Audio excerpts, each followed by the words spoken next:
Hey coin collectors, welcome to DC Coin World International Coin Channel. And we have a bunch of stuff to talk to you about today about the 1979 Susan B. Anthony coins. We want to talk about the thin rim and the wide rim and the slanted P and the straight P. And we also want to talk about type 1 and type 2 of the proof coins. And so let's just get started and let's just talk about starting with the thin rim, thick rim. What happened? In 1979, they came out with the Susan B. Anthony coin. And this one you can see here. You can see the P up here, right? That is the Philadelphia Mint. And at the Philadelphia Mint in 1979, they made 360 million of these. But what they did was, near the end of 1979, they decided to change the design a little bit. It's unclear why. But let's talk about that design and let's talk about the changes. But first, let's just get this out of the way. The thin rim, thick rim, it did happen, and this is kind of what they look like. You have to line the coins up exactly with each other. And with the 1979 coming down through here. And you see this one is a little thinner than this one. This one's a little thinner than this one. So I went thick, thin, thick, thin. And that did happen, and this is what the rims look like. So now let's just take the coin and let's just talk about it. It's a Susan B. Anthony dollar. It says Liberty at the top. On this side over here, you see that there's 2, 4, 6, 7 stars. On this side over here, you see 2, 4, 6 stars. So 13 stars for the original 13 states. In this woman on the front of it, of course, is Susan B. Anthony.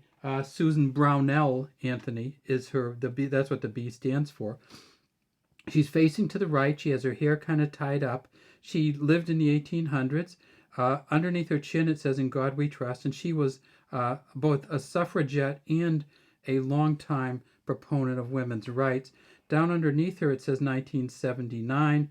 Right there, I don't know if you can even see it. It's kind of hard to see it sometimes. There's an F and a G for Frank Gasparro, who engraved this coin. Now, if you go around the outside of the coin, you see this kind of weird lines going around. And that's where the thick and the thin rim comes from. So you see 1, 2, 3, 4, 5, 6, 7, 8, 9, 10, 11 kind of incursions, I guess you could call them, where the inside line makes an 11-sided figure, but the outside line is still round. The 11-sided figure is for the Apollo 11 mission, which landed on the moon. And that's why there's those 11 sides. But if you tip it over, you see it's a round coin, copper nickel clad copper. You tip it on the back and you do see the moon landing. United States of America, one of the things they said was the eagle has landed when they landed on the moon. And so Frank Gasparro did the back of this coin too. And I'll show you where his initials are on this one. They are right down here, the F and a G. So this is the eagle landing on the moon. Over the eagle's shoulder, right shoulder, to our left is the Earth. And if you can see, you get a good copy of this coin, you can see that that's the United States right there, with the Caribbean islands and then South America below it. It says United States of America. On this side, you see there's a bunch of stars also. And you'll see that there are 13 stars on this side too, again for the 13 colonies. The bottom it says $1, and you can actually see the craters in the moon on this. So at the Philadelphia Mint, they made 360 million. They also made them at the Denver Mint, and let's see if we can find a D to show you. There's a Denver Mint coin right there, and the mint marks on these coins are just awful in the most case.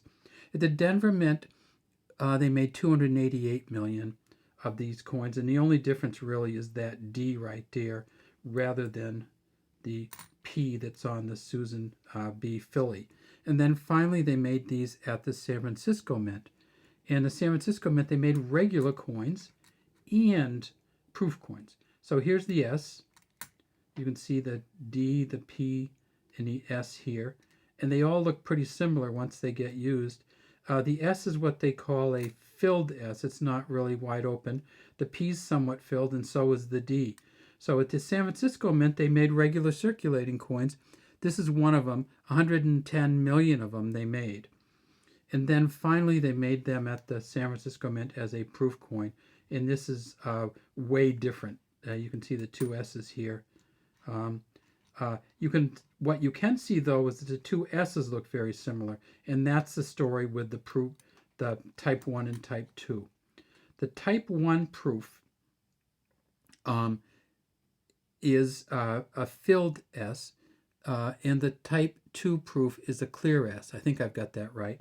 But whatever it is, there is one that has a clear S on here and it's not kind of filled in. You can actually tell it's an S. And then there's one that's filled. The filled S is worth about 90 bucks in this shape. If it's a proof 70, it's worth about 90 bucks.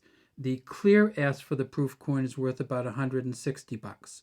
So, and they have all of these in a proof 70. So proof 70 is not that rare for the proof sets in 1979. They have 683 clear S's that PCGS has found, and 2,500 filled S's. The filled S's on these that are proof 70s are worth 90. The clear S's are worth 160. What about the other coins? Well, if you can get a good San Francisco Mint coin that's regular circulation, you're talking about $4,850. So the San Francisco Mint coins in a Mint State 68, over $4,000. The Philadelphia Mint coins in a Mint State 68, somewhere around $7,700. And the Denver Mint coins in a Mint State 68 are worth somewhere around $1,500. So thousands of dollars if you can get these in a Mint State 68. Not so much below that. Have a great day from DC Coin World International Coin Channel.